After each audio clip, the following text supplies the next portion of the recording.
Hola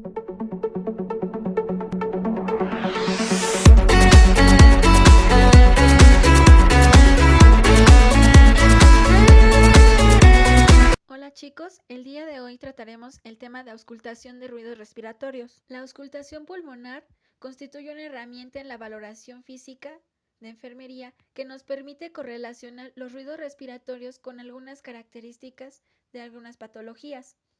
Para auscultar los ruidos respiratorios se debe de utilizar un estetoscopio y realizarlo en un ambiente lo más silencioso posible.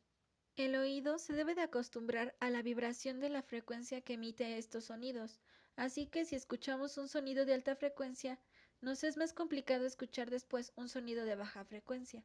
Por esta razón se aconseja empezar la auscultación en bases, ya que en estas se encuentran los sonidos de baja frecuencia e ir ascendiendo hacia zonas de sonidos con mayor frecuencia. Se debe de empezar por parte caudal, es decir, por las bases, y la zona posterior del tórax, la espalda, y después pasar a auscultar la cara anterior del tórax desde las bases pulmonares e ir avanzando en sentido ascendente.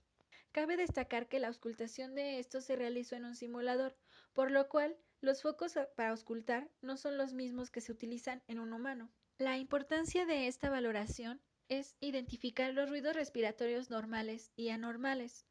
Los ruidos normales se generan en las vías aéreas centrales o proximales y se transmiten filtrados hacia las zonas periféricas. Estos ruidos normales son ruido traqueal bronquial, broncovesicular y vesicular.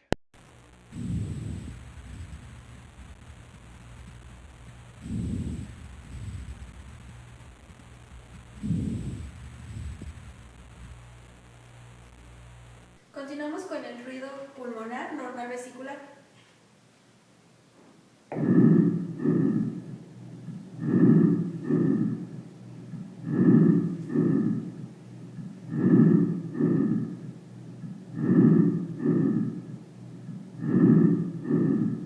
A continuación se presentan una serie de ruidos respiratorios patológicos. Los ruidos se presentarán en el siguiente orden: roncus, sibilancias, estridor, crepitantes, edema pulmonar y frote pleural.